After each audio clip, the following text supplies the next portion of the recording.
Tamang-tama po ang ating mensahe ngayong hapong ito. Naalala niyo po na tayo po ay nag-aaral ng Jesusness. Patuloy ko po kayong hinihikayat na dumating ng mas maaga kapag linggo. Kasi ang pinag-aaralan po natin ngayon ay Jesusness series. Diba? So, itong ating pagsasalu-saluhan ngayong hapon ay may kinalaman at talagang connect sa Jesusness. No? Sa ating pag-aaral ng Jesusness, every Sunday, before Jesus celebration, it's high time to apply yung ating mga pinag-aaralan tungkol sa Jesusness series. No? Malinaw po sa ating mga pag-aaral na ito na tayo mga mananampalataya ay dapat na sumunod sa mga katuruan, kaugalian, essence, spirit ng ating Panginoong Hesus. Dapat din nating tignan ang ating pagsunod sa kanyang mga examples. So, yun po ang ating pagsasalu-saluhan. Nawa ang Diyos na buhay, ang ating dakilang Diyos ay patuloy tayong pasaganahin sa ating pakikinig ng kanyang mensahe ngayong hapon. Tayo po'y manalangin. Ama naming Diyos, dakila ka nga po sa aming mga buhay. Ikaw nga po ang Diyos na buhay. Ikaw nga po ang Diyos na banal. Salamat po sa iyong pagbibigay sa amin ng pagkakataon upang masunod namin ang mga ehemplo, ang mga karanasan ng Panginoong Hesus, upang kami po ay makarating doon sa aming minimiting kalagayan ng pagiging Kristiyano na halos sana lahat ng mga Kristiyano ay marating ang kahalagahan ng Jesusness sa aming mga buhay. Panginoon, salamat po sa iyong gabay. Hayaan niyo po, Panginoon, na kayo po ay aming marinig. Teach us, Father God. Let your Holy Spirit teach us, Panginoon, sapagkat siya po ang patuloy na maghahayag ng lahat ng katotohanan tungkol sa iyong anak na si Jesus. Naniniwala po kami, Panginoon, na kayo po ang siyang nagbigay ng mensahe ito para sa aming lahat. Pagpalain niyo po kaming lahat, Panginoon, at bigyan niyo po kami ng kapangyarihan upang ang iyong salita ay aming marinig, aming makita ang kahalagahan sa aming buhay. At magamit po namin ito upang ang Jesusness na aming minimiti ay aming makamtan. Sa pangalan namin po ng Panginoong Hesus, ito po ang aming samo at dalangin. Amen and Amen. Ang title po ng ating mensahe o ang ating pagsasaluhan ngayong hapon ay all our heart and all our mind into Jesusness. Kapag nakikita po ba natin ang mga salitang ito o nababasa o naririnig ninyo yung all our heart and all our mind, ano po yung pumapasok sa isip ninyo? O ano po ba yung pumapasok sa isip natin? Siguro maaalala nyo yung sinabi ng Panginoong Hesus na love your God with all your heart, with all your soul, and with all your mind. Yun yung una na naaalala natin pag nakikita natin to, di ba? Actually, nabanggit din yan kanina nung nag-aaral tayo ng Jesusness series. Yes, naalala natin ang mga katagang ito na galing sa Panginoong Hesus. Kasi ito yung the first and the greatest commandment na binanggit ng Panginoong Hesus. Maalala natin, may nagtanong sa kanya, di ba? Sabi nila, Panginoon, ano nga ba ang greatest? At ito yung kanya. No? So ngayon, makikita natin dyan heart and mind. Then we will focus on our heart and mind. At kung ano kinalaman ng ating heart and mind sa Jesusness. Nakikita niyo yung picture, di ba? nakikita niyo yung heart and mind at yung Bible.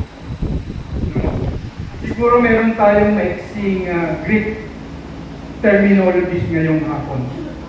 Ang unang Greek terminology natin, in Greek, ano nga ba yung Bible?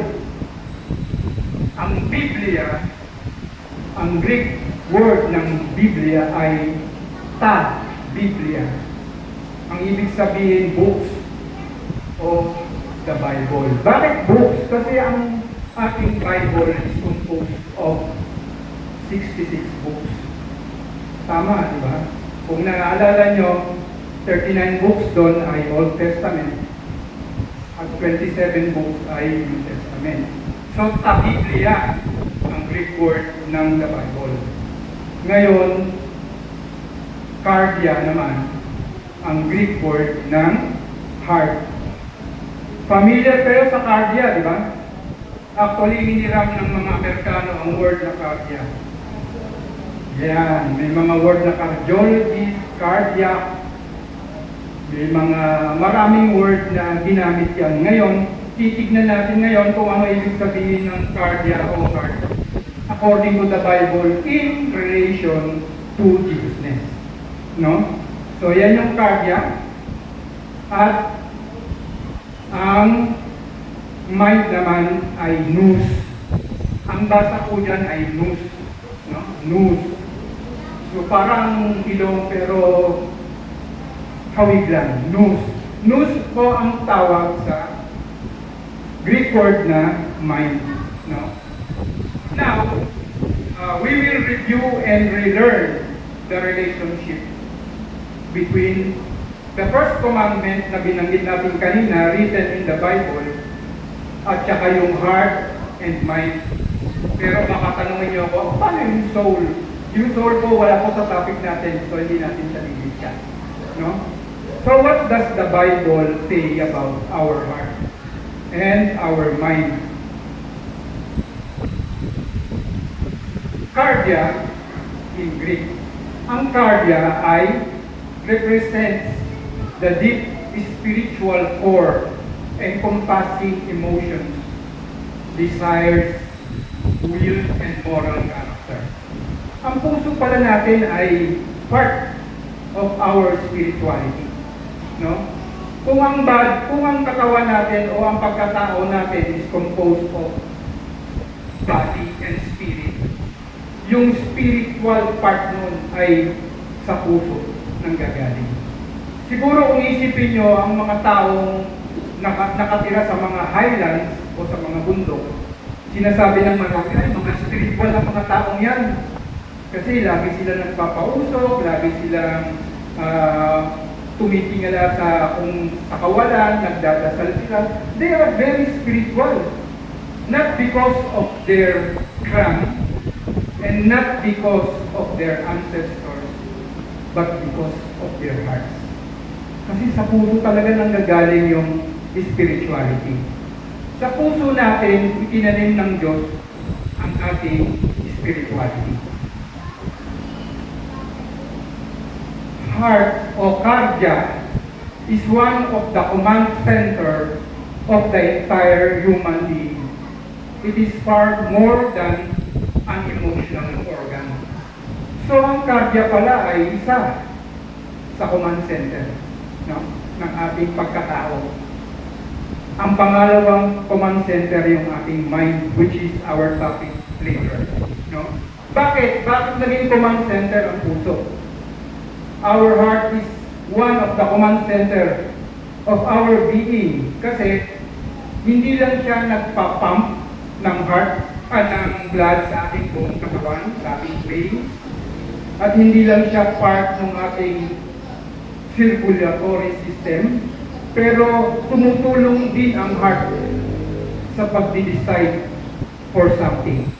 I-discuss natin in detail mamaya yung part na yan. So ang heart is also the seat of your desires, intentions, faith, and source of your action. So ang ating palang pananampalataya ay sa puso din nagsisimula. No? lalo na yung mga ating nais, yung ating mithiin, yung ating mga paniniwala, yung ating mga gustong gawin, masama man o mabuti. So ang sabi ng Bible sa Matthew 15:19, "For out of the heart come evil thoughts." Ang mga example niyan, murder, adultery, sexual immorality, theft, false testimony, slander. But of course, huwag natin kaligtaan na sa heart din ang gagaling yung good deeds. Hindi lang evil. Medyo lang sa dito medyo in-emphasize lang dito sa verse na to about evil thoughts.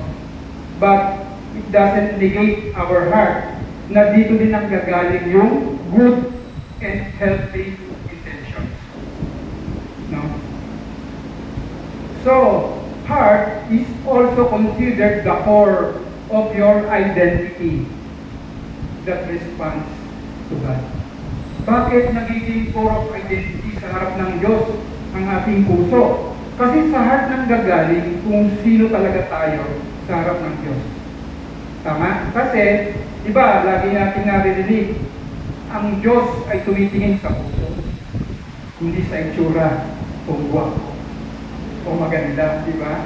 Hindi rin sa kung ano ang laman ng ating pagkatao, but then, the puso ang tinitignan talaga ng Diyos kapag humaharap tayo sa Kanya. No?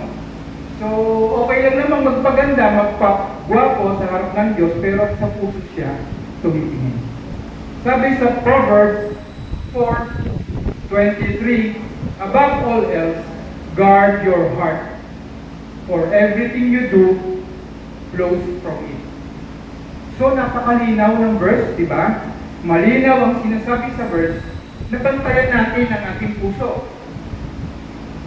Sapagkat kung ano ang nilalagay natin sa ating puso, yun yung lumalabas sa ating bibig. No? So, napakalinaw ng Bible na mahalaga talaga ang puso sa ating pag-aaral ng Jesusness. Mamaya ipokonik lahat natin yan sa Jesusness. Heart o kardia, ang purity ng kardia is linked to spiritual vision and understanding. Kasi sabi natin kanina, di ba, sa heart pinanin ng Diyos yung ating spirituality. Pero meron pa palang isang napakahalagang bagay sa puso natin. Kapag meron kang purity of heart, dun ka lang magkakaroon ng spiritual vision and understanding. So, napakahirap sa isang taong walang pure heart na magkaroon ng spiritual vision. Kasi sabi sa Bible sa Matthew chapter 5 verse 8, "Blessed are the pure in heart, for they will see God." So yung meron lang na pure na heart ang makakakita sa sikreto ng Diyos o sa divine truths ng Diyos. So ang ating condition ng ating heart ay napaka-importante kung gusto natin magkaroon ng divine vision o malaman natin yung divine truths. So, pure in heart ang kailangan susigan. No? Napaka-importante nun. Isipin natin lagi dapat meron tayong pure heart para lalo tayo maging malapit sa Diyos. Kasi pag yung ating heart hindi na pure, marami ng blemishes, may dapat tayong makita ang truth about God. So, all about heart, punta na tayo sa nous. Mind in Greek is nous. Nous represents the center of our interest, reasoning, and conscious thought. Di ba yung mga intelligenteng mga tao ay talagang ginagamit yung kanilang isip sa mga reasoning, sa mga conscious thought. So yung mga hindi matatalino, hindi makaka-relate. No? Joke lang. So, nous represent center of our intellect, reasoning, and conscious thoughts. Nous also primarily associated with understanding, knowledge, and rational processing. Nous is also the gateway of learning and assessing truth. Luke 24:45, then he opened their minds so they could understand the scriptures. So yung mind natin talagang diyan itinatanim yung mga bagay na intellectual, no? Pero sabi dito, in order for us to understand scripture, kailangan i-open yung mind natin. At ang nag-open ng mind natin ay ang Diyos. Pero may kulang, may napansin ba kayong kulang?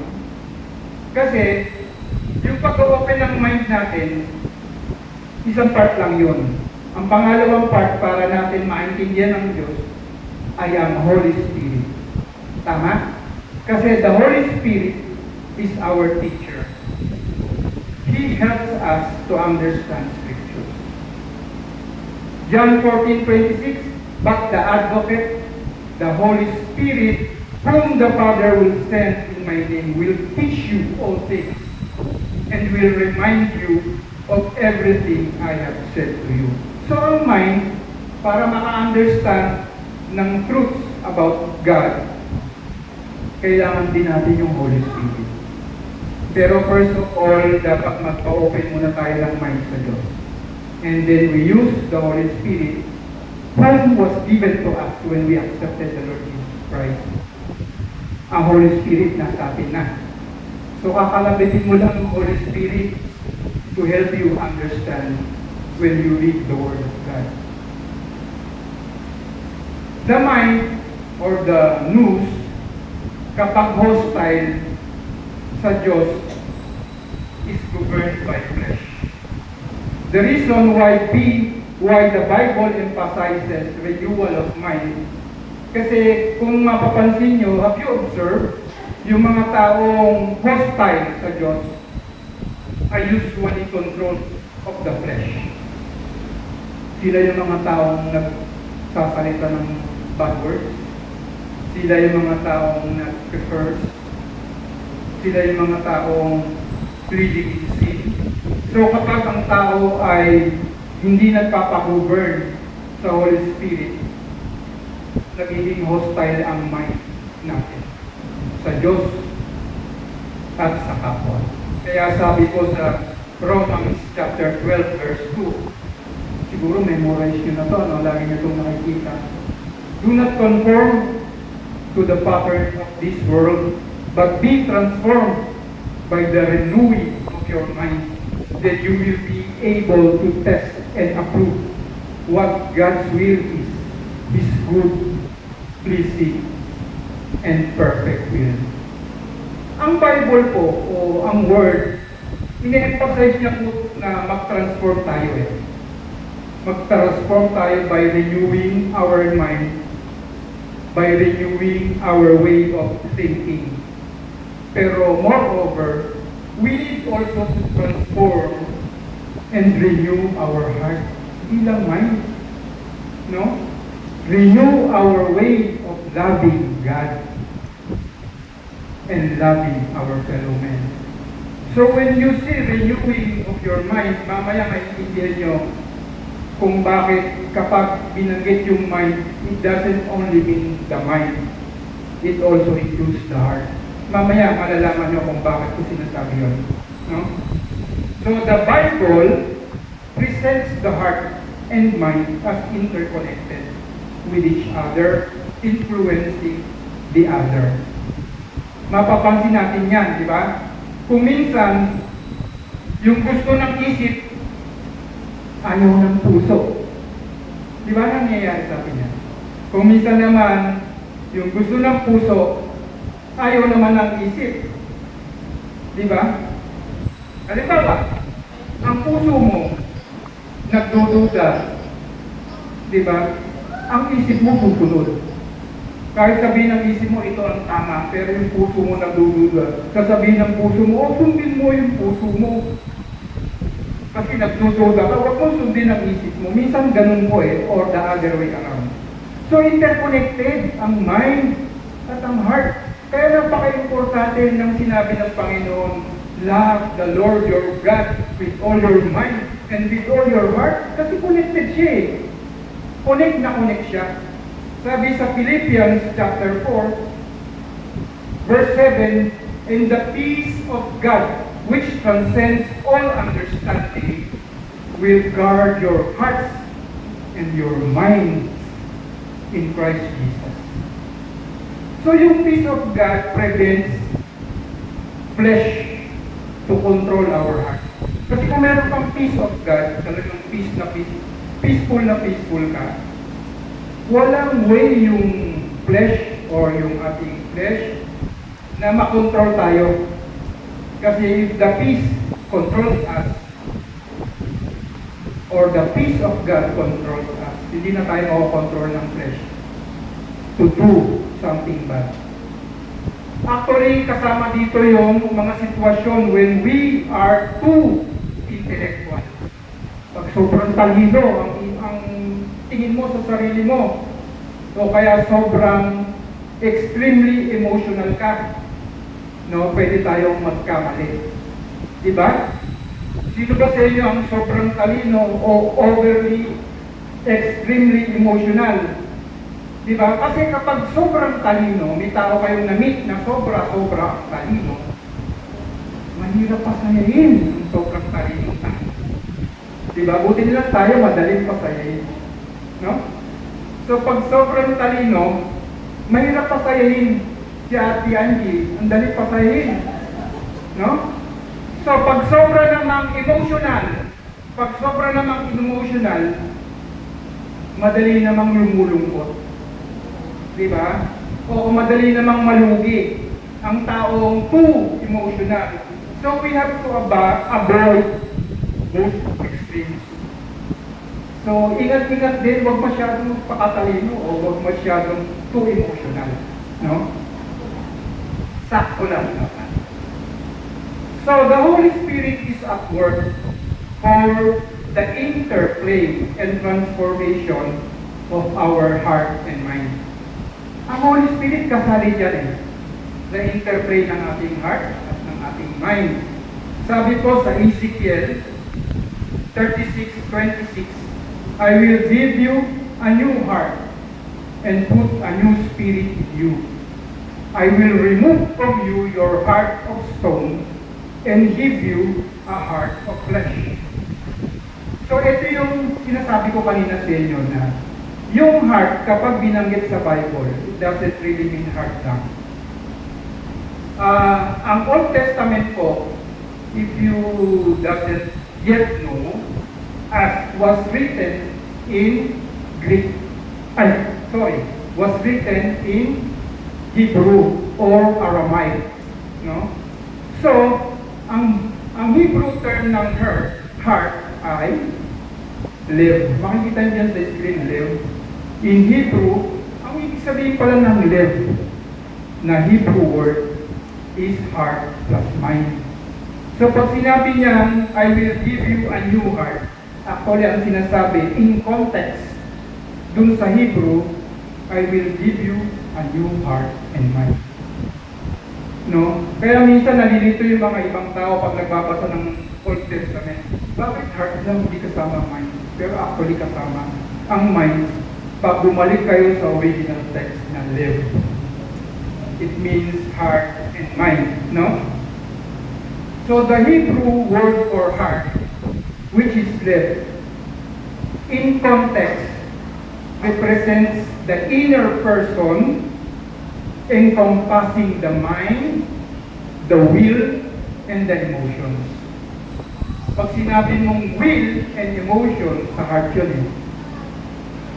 Pero yung sinabi mong intellect, sa mind yun, no? So the Lord Jesus Christ said in Matthew 22:36 to 39, yung mga nandito kanina sa Bible study, Sa Jesusness series, binanggit din yan kanina. Sabi diyan, teacher, which is the greatest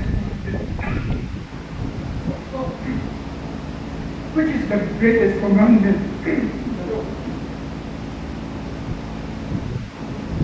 Jesus replied, love the Lord your God with all your heart, and with all your soul, and with all your mind.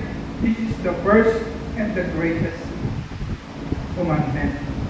And the second is like it, love your neighbor as yourself.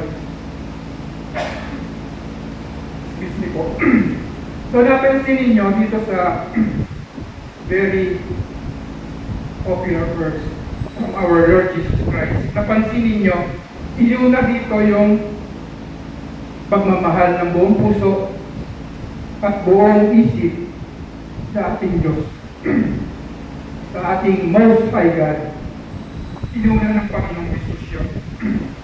And then nagpalo na lang yung yung love your neighbor as yourself.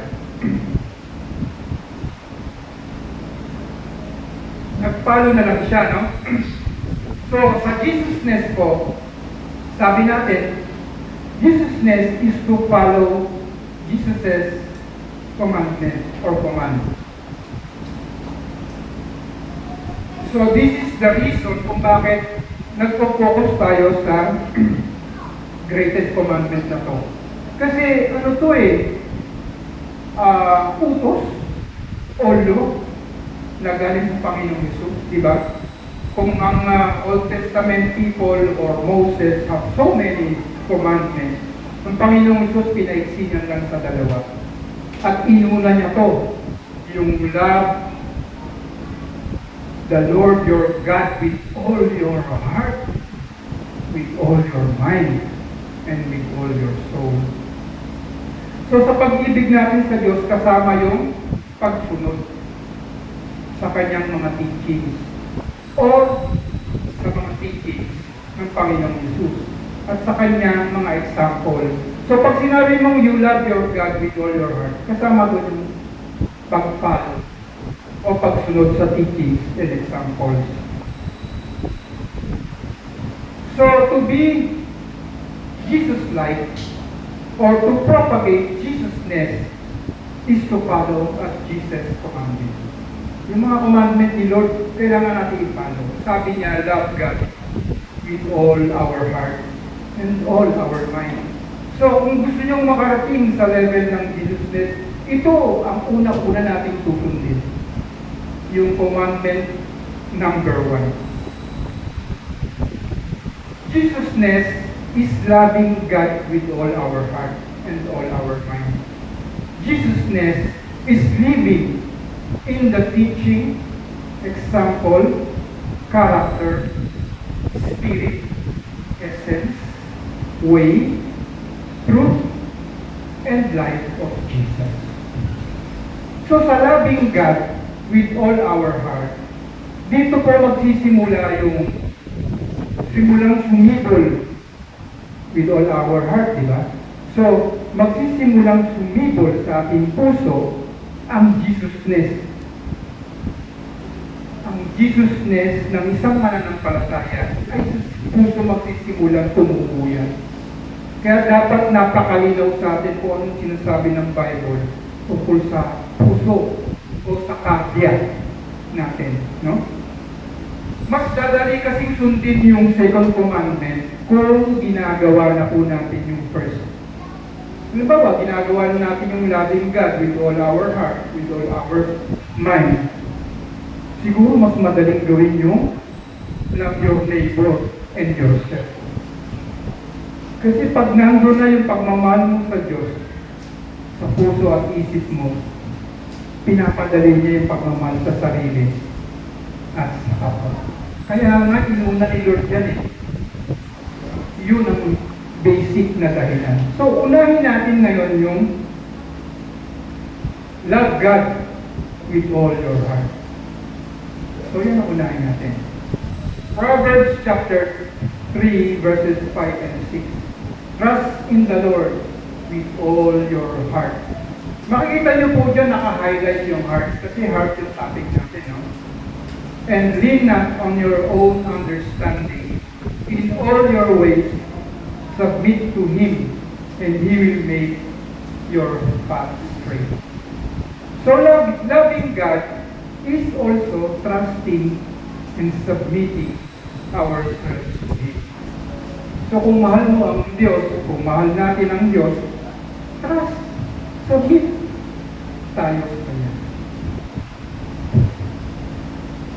Matthew chapter 1, verse 8, Blessed are the pure in heart, nakita natin ito kanina, for they will see God. So heart pa din, no? Nandiyan pa din yung heart na highlighted. So loving God is keeping our heart pure.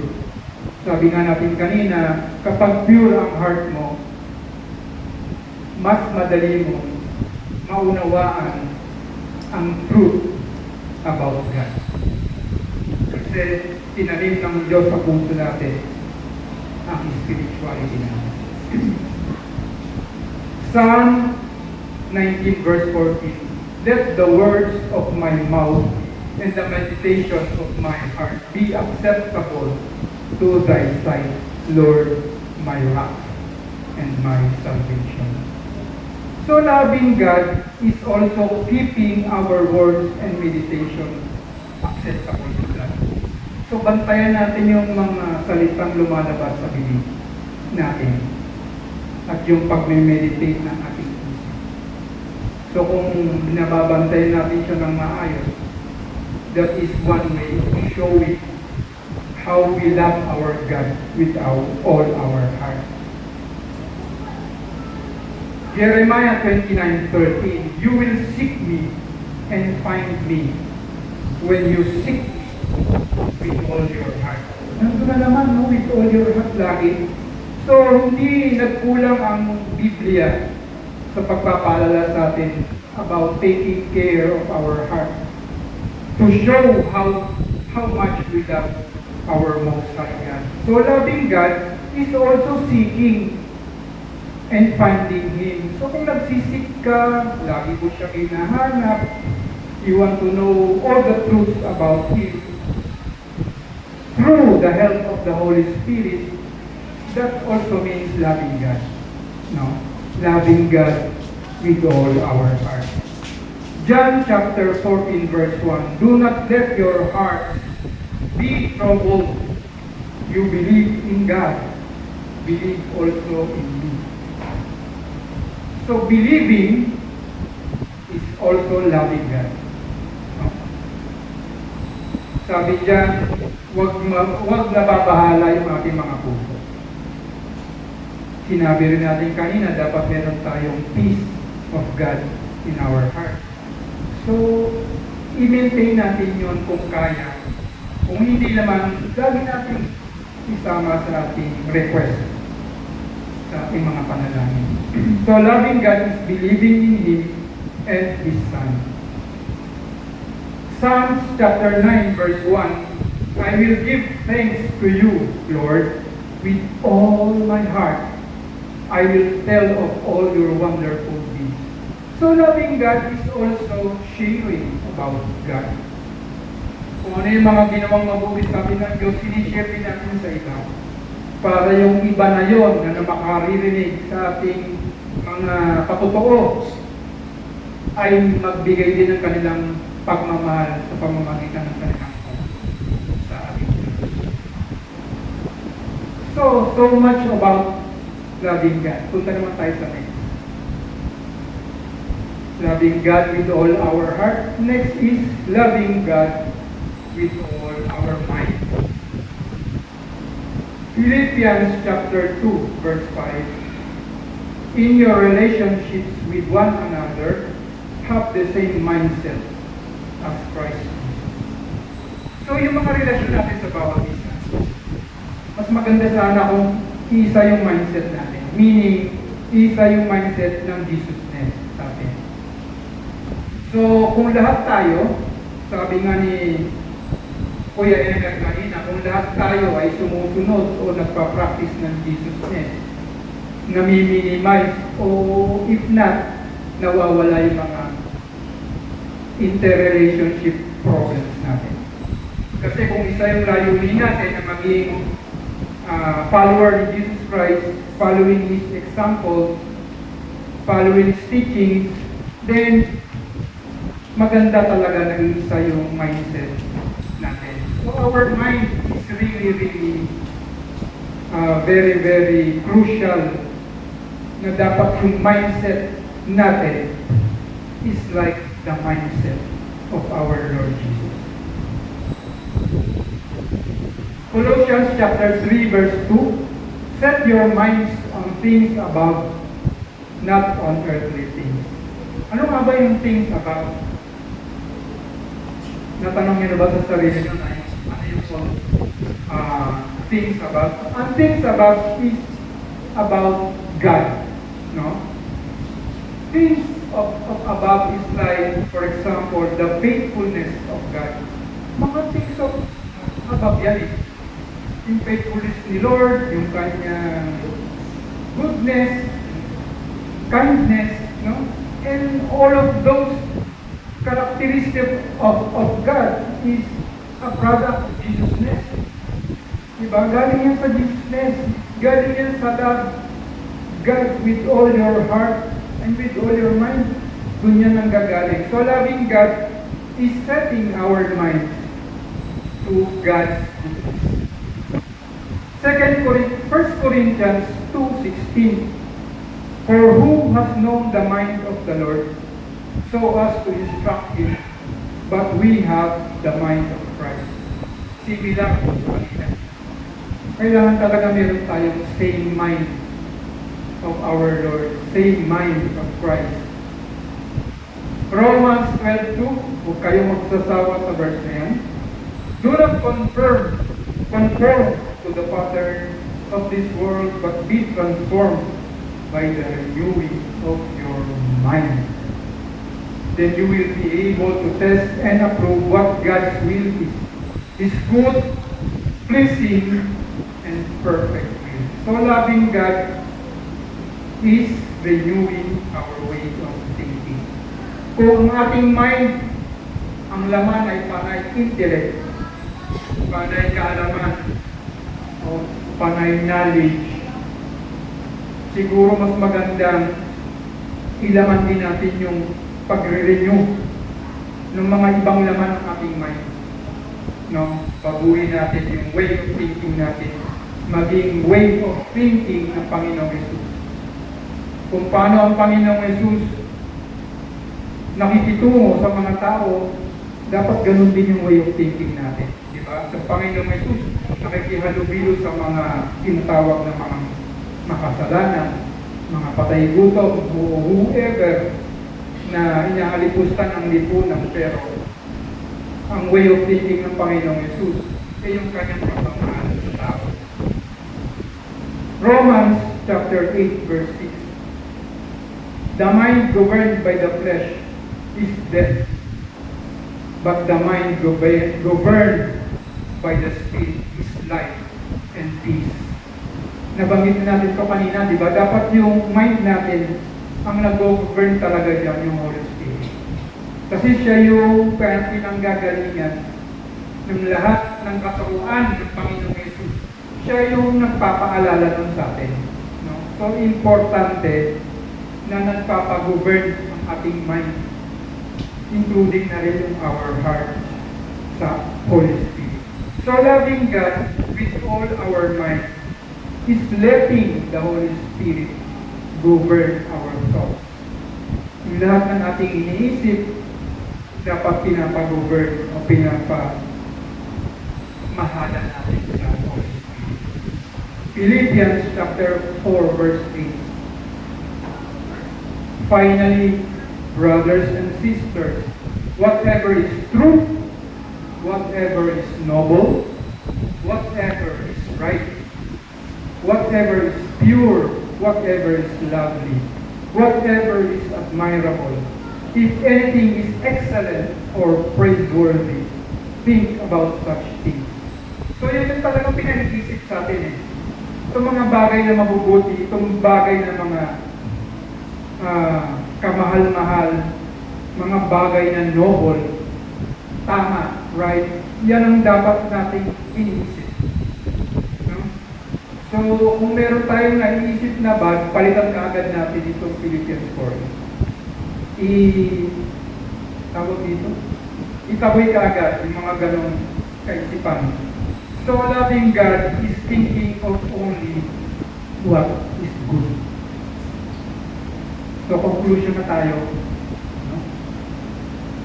Hopefully sa ating pag-aaral tungkol sa karya at sa nous, ay mapaalalahanan tayo na ang Biblia ay napaka-clear na yun dapat ang ating unahin.